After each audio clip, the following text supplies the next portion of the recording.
In 1999, Nintendo released one of the most original fighting games the world has ever seen. Led by Masahiro Sakurai, this unique crossover fighter originally developed without Nintendo's approval would later go on to be one of the largest, most successful game franchises to date. 2 years after the first game's release, a sequel was planned for the newest Nintendo console at the time, the GameCube. Now, what if I told you that 14 years and 2 additional sequels later, the GameCube game would accidentally go on to be one of the deepest and greatest competitive video games ever conceived? Well, I'd be telling the truth.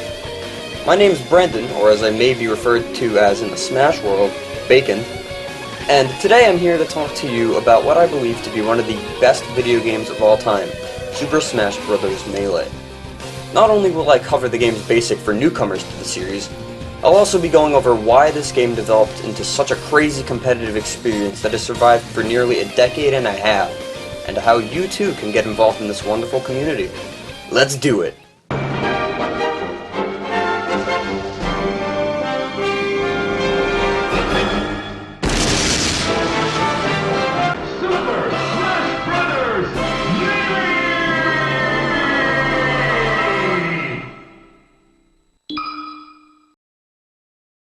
Let me just start by saying this. The Smash Bros. Series is vastly different from most fighting games that you see, and that's clear as day just by looking at the game. The game takes tropes of traditional fighting games, such as health bars and crazy inputs to memorize, and throws all that right out the window. Who needs that trash anyways? The premise of the game starts very simple. Your goal is to rack up as much percent on your opponent as possible, and send them off the side of the stage by any means necessary. The more times you hit your opponent, the higher their percent goes, and the farther they will be sent after getting hit again. It's a lot more simple than it looks, really. At least at face value, but more on that later. For now, we'll be looking at the game on a more casual level. Gotta work our way up to competitive here. You don't just buy a textbook on how to perform heart surgery, then walk into the hospital next day like, hey man, let me take a stab at this. No, you gotta work for that. Now that you understand how the game works mechanically, it's time to hop in and start messing around. From the get-go, you'll have 13 fighters from various Nintendo titles for you to try out, with an additional 13 characters for you to unlock through the game's single-player modes, or just from playing the game's multiplayer a lot. For the sake of this video though, let's just assume you have everything unlocked from the first time you play. The first thing you'll want to do is pick a character you like. Out of the 26 playable characters in the game, there's bound to be at least one that suits you, so I'd recommend messing around with all of them and see who you like best. Once you get a character picked out, it's time to pick a stage. For demonstration purposes, I want to go to a nice flat stage, which Final Destination fits perfectly. The stages are actually another reason why this game stands out from other fighters. While in most fighting games the stages consist solely of a floor and 2 invisible walls with little to nothing else, Smash, again, throws tradition out the window to create something truly unique. Each stage has its own gimmick to distinguish it from others, whether it's the slippery UFO of Fourside, the rising and falling platforms of Fountain of Dreams, even the whatever the hell Pokefloats is supposed to be. I'm not entirely sure what these things could possibly be made of if they aren't bursting under this kind of weight, but I digress. Okay, now that we're actually in the game, I'll go over the basic controls. Fortunately, Smash is a very easy game to pick up at a casual level. Here's how things work. You have an A button for standard attacks and a B button for special moves. By pressing either of those buttons with a different direction on the control stick, you can perform many different attacks. There's also dash attacks, grabs, shielding, and smash attacks at your disposal. One of the biggest things that sets Smash aside from the average fighter is that there are practically no set-in-stone combos. It's entirely up to you to chain together whatever attacks you see fit. You are the master of your own combos and gameplay style. And that's one of the things I feel makes Smash so interesting overall. It's such a dynamic game that's always changing and requires you to be on your toes at all times. You control the flow of your game. Alright, I've gone over what the game's all about from a conceptual standpoint. But there's still a whole other side to this game that I've yet to cover. This is the big one. Sure, this game seems like a cool little game to pop in and play with a couple of friends at a get-together. I mean, that was the intended purpose of the game, to have fun with it. The majority of players would call it there and enjoy themselves at that level of play, which is totally fine. There's nothing wrong with having fun with the game that way. but let me introduce you to how I and many others have fun with the game. This is the competitive side of Melee.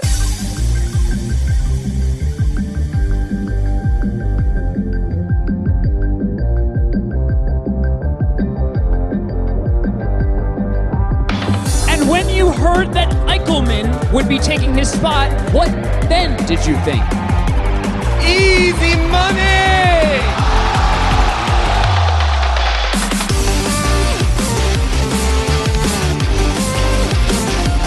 Oh my god, the jab reset!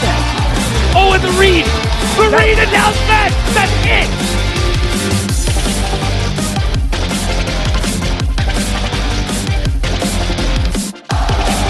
Eichelman, what do you have to say about that? His investigation is imminent! We went from trouble. I think, Axe has been a fan of Team Rocket because that trouble doubled extremely quick. The Pikachu chant is humongous here. Oh man. Silent Wolf. We've seen a lot of 4-stocks on this stage before. But 45 seconds, Silent Wolf might be down to his last stop. Is he going to get it before a minute passes? Well, let's see. He's right near the edge. Oh my god! Destruction! Heavy beat, combo combo, and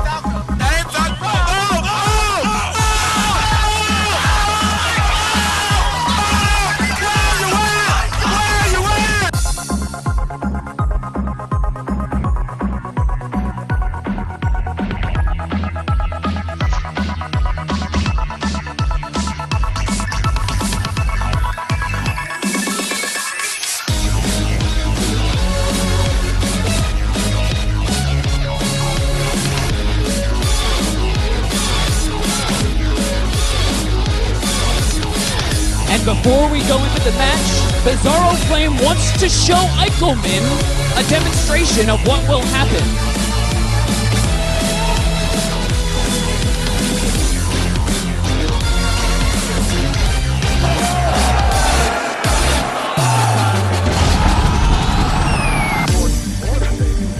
Whoa. You can't space jam that man. You can't space jam that man. Wait a minute. And oh my god, down under! Hesitation will be your own undoing for all the time. Indeed. Whoa. This man was able to get a conversion off of a jab. Jab double up here, and can I see? The thrust! We are done! I'm putting down this mic!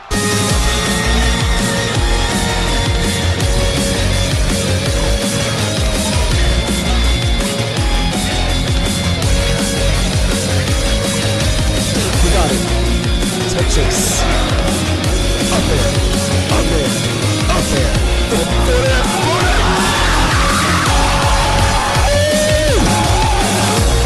This man is starving. He wants a reset. He can't trade. Not trade. And Mango does not take it yet. He goes for the upper throw up here. This time it hits. And we have our champion, Mango.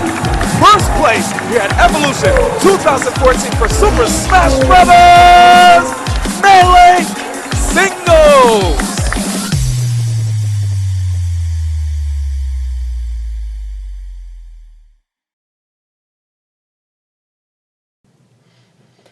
Now this is more like it.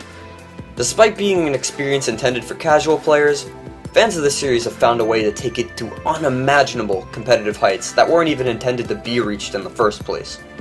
Melee is something I consider to be a happy accident. So many little glitches and quirks slip through the cracks, which normally would be a bad thing, but in Melee's case, it does nothing but enhance it from my point of view. I've showed you the game from a casual standpoint, but now it's time for me to give you all a taste of just how far this simple little game can be taken. Let's get competitive. Just like when you pick up the game just like when picking up the game casually, one of the most important things with getting into competitive is finding a main, or a character you're going to be playing as the most. Might not seem like that much of an issue at first, but if you were maining someone like Kirby or Roy in your casual days, I've got a little bit of a disheartening song to sing for you. You see, Melee is far from a balanced game. There are characters that are better than others, and characters that will struggle in certain matchups. What you're looking at now is the most current tier list a list in which the characters of the game are ranked from best to worst in terms of competitive usage, and just who generally does best in the game's current meta. The characters in the S tier are the ones that excel and could easily be seen taking a large-scale tournament, and because of this, they're the characters most commonly played. The A tiers are characters with potential, but you'll usually have to work a little bit harder for the win than an S tier main would. On the other end of the spectrum, there's the garbage tier, as I call it. Unfortunately, these are the characters that struggle a lot in most matchups, and because of this, they really aren't going to be seen getting much results in tournaments. I'm sorry I had to be this way, Ness. I still love you, baby. Now, here's the good news. Sure, the tier list is credible to a certain extent, but it is my firm belief that any character can win if you put in a lot of fine-tuning into your character. I believe that while taking tiers into consideration when finding a character you like is important to an extent, you should main the character you like the best regardless of their placement on the list. Just be prepared to work a lot harder for that win, and you'll be on your way. Despite it being competitive, we're still playing it to have fun here, so you play the character that gives you the most fun. Now let's move on to some techniques. These techniques right here, in my opinion, are the definitive reason as to why Melee is such a deep fighter. There's so much tech out there that it would be impossible to cover it all in one video like this. So I'll go over some of the most generally important ones for new players to be aware of and to take advantage of. I might as well start off with one of the most controversial of all the Melee techniques, wave dashing. A lot of uninformed casual players see wave dashing as a game-breaking technique that makes the opponent physically impossible to beat or something. What is a wave dash? Look, just look at it. It's just a little slide. It's just a little slide. It's not game-breaking or anything.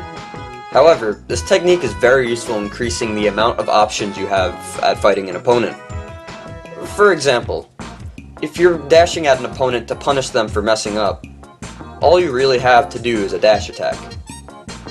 However, when you wave dash, the game acts as if you are idle while transferring momentum forward.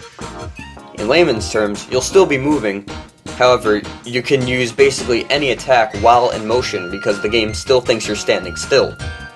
This one little technique adds a lot of options you might not have had from simply dash attacking, and it helps add more creativity to your arsenal of tricks. Another important technique is known as L cancelling. Unlike most other Melee tech, this was actually implemented purposely into the game.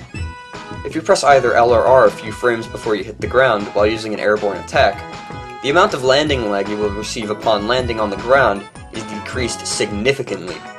L cancelling your aerials could mean the difference between being able to dodge an attack or not, or being able to continue a combo or not.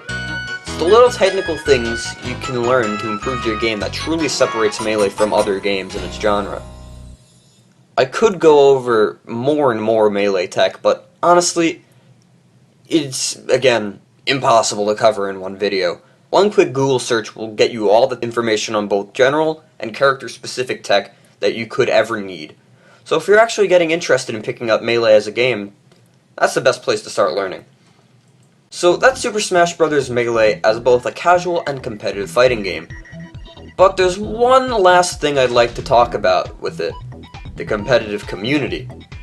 Over the years, Melee has grown into one of the largest communities in all of gaming. And the crazy thing is that it was built entirely from the ground up. Nintendo, despite creating the game, has paid the competitive scene absolutely no mind for the majority of its existence. While other games such as Street Fighter and Mortal Kombat were having creators organize tournaments with huge pot bonuses, Melee was created because a bunch of crazy people with a love for their game came together and made it work. The community is filled to the brim with nice, amazing, and funny people, and though I've only just begun to get involved myself, it's been such a joy so far. Getting good at something is a fun and rewarding experience, but Smash takes the word rewarding and redefines it for me personally. Practicing for hours on end to get better, and then being able to apply it in my matches against others, and seeing all the effort I put in come to fruition is beyond satisfying. Honestly, I couldn't be happier to be part of the community that raised over $94,000 for breast cancer research. This community is great, and the game is great too, no matter which way you choose to play it. I hope you've all enjoyed my little video on the ins and outs of Super Smash Bros. Melee. I know a lot of casual players are turned off from the competitive community and just blindly hate it, so I hope that I've maybe helped those people understand a little bit just why this game is taken so seriously by some. Anyone who may have been inspired by this video to start playing the game, well, welcome. I'm really glad that I was able to pull in some new people for our game that we love so dearly. This game is flourishing nowadays, so grab a controller and get on that Melee grind. Maybe I'll see you at a tournament sometime soon. This has been Brandon, or Bacon if you'd prefer to call me by that, and now I'm gonna go play some Melee. Take care.